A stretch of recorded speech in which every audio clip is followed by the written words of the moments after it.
Dừng lại làm gì? Tiếp tục chơi nhạc, tiếp tục nhảy. Long Tổng, việc này sẽ được sắp xếp như thế nào? Yêu cầu chuẩn bị tài liệu, lấy quyền khai thác mỏ nhanh nhất có thể.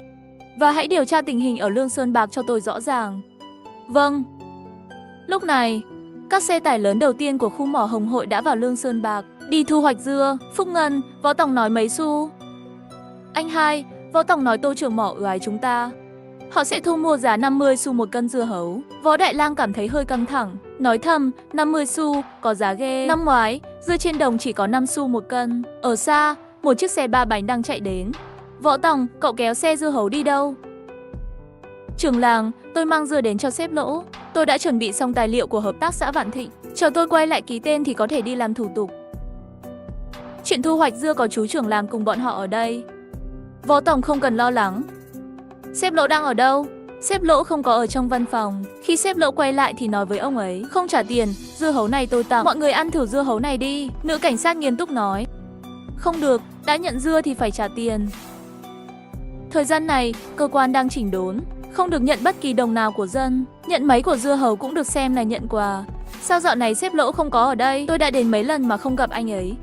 Sếp Lỗ chạy lên chạy xuống lo vụ án mạng. Vụ án sát nhân liên hoàn 620, thôn Cao Thản, xã Đại Thang. Tiểu Đường nói bừa cái gì vậy? Ôm dưa đi. Chưa nói xong, bị một cảnh sát khác ngắt lời. Võ Tổng cũng không thể tiếp tục hỏi tiếp. Sếp Lỗ không có mặt. Sau khi giao dưa xong, xe 3 bánh rời đi, dừng bên lề đường, khuôn mặt đăm chiêu. Vụ án sát nhân liên hoàn 620. Tôi thật sự không muốn làm việc cứu người ở mỏ than đó, nhưng thật sự gặp phải thì không thể không làm. Quẹo một vòng đến bưu điện, gửi thư nặc danh chứa dấu vết vụ án liên hoàn 620. Vứt vào hòm thư. Được rồi, để lại cho sếp Lỗ. Tôi không biết gì cả, tôi không nhớ gì cả. Vào buổi tối, trong sân nhà của Võ Tổng có một đám người, mỗi người đều đỏ mặt tính toán. Không tin vào những con số này, xác nhận lẫn nhau. Tôi có thể bán được hơn 3 vạn. Không thể nào, tôi còn nghĩ rằng bán 1 vạn tệ là tuyệt vời rồi.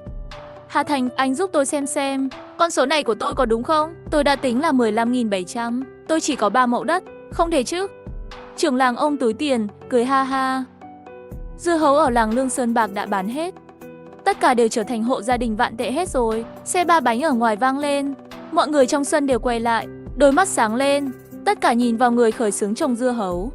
Võ Tổng, ngày mai còn tới 6 chiếc xe, có thể đảm bảo 6 chiếc. Giá dưa hấu có giảm không? Ở thị trấn, dưa hấu không có giá 50 xu. Giá này chắc chỉ có chỗ chúng ta mới có quá. Chờ đến khi xe từ khu khai thác than Hồng Hội kéo xong, còn có xe của Tổng công ty Đồng và Quân khu Lan Thành. 2 ngày này giá cả đều là 50 xu một cân. Mấy ngày nữa thì không chắc lắm, nhưng đảm bảo không thấp hơn 30 xu. Võ Phúc Ngân đẩy mạnh đám đông và hét to.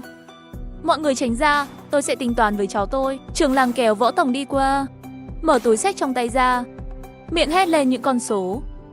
Nhà cô Mai 58.300 cân, 29.150 tệ. Hồng Mai, bảo Ngân đến lãnh tiền. Võ Tổng lấy 20%, tức là 5.830 tệ. Hai người tính lại xem có đúng không? Lý Hồng Mai cười híp mắt thành một đường. Nhận hơn 20.000 tệ. Anh đếm đi. Hồng Mai đếm cái gì? Trưởng làng đếm 8 lần. Đếm 8 lần còn sai à? Vẫn còn phải trả tiền xe 3 bánh cho Võ Tổng. Tiền xe 3 bánh của cô Mai thì hãy tính sau đi. Thu nhập này cô Dượng hãy nhận trước, ít nhất cũng giữ trong vài ngày để ấm lòng nhé. Tiền mồ hôi nước mắt. Mọi người xung quanh đều hiểu ý của Võ Tổng. Chị Mai không hiểu à? Võ Tổng không cần tiền xe nữa.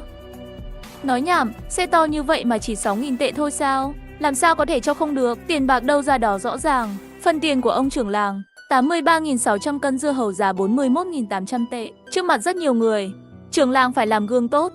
Tiền của cháu trai phải tính rõ ràng. Tiền đặt cọc cho trưởng làng là 2.400 tệ, rút ra 8.360 tệ, tổng cộng 10.760 tệ, không được thiếu một xu nào. Trưởng làng có chút không nỡ. Võ Tổng, cậu vừa mới nói sao? Tôi sẽ giữ một vài ngày rồi mới trả cho cậu. Không được, số tiền này là công lao của tôi trong nửa năm. Chú có lòng dạ nào không trả? Ngay lập tức, những người xung quanh đều hô hào. Trưởng làng, ông không biết xấu hổ à? Từ cây giống đến hôm nay bán 50 xu một cân dưa. Không nhờ công lao của Võ Tổng, ông có thể có thu nhập này à? Ông phải làm gương cho mọi người chứ. Sao ông lại kỳ kèo như thế? Trưởng làng muốn đá Hà Thành văng ra khỏi nhà.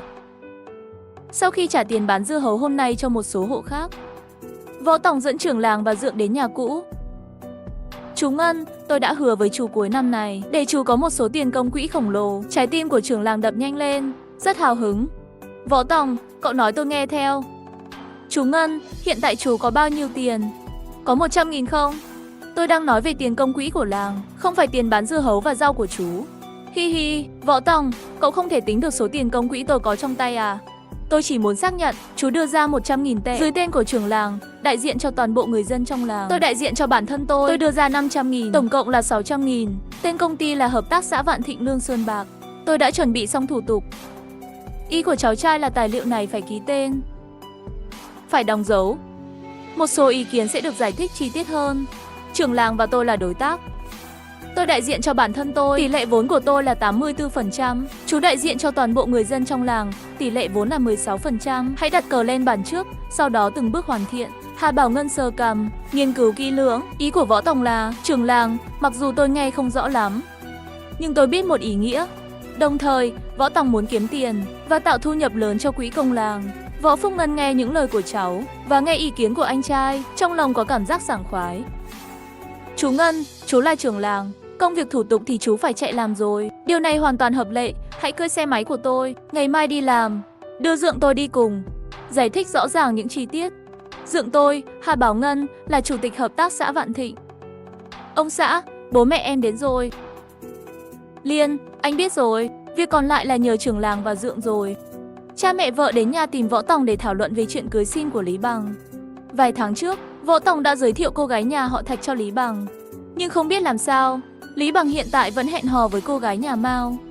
Cha vợ, ý cha muốn nói là gia đình Mao vẫn muốn có 3.800 tệ tiền cưới. Lúc nói không muốn, lúc nói muốn. Đây là trò gì vậy?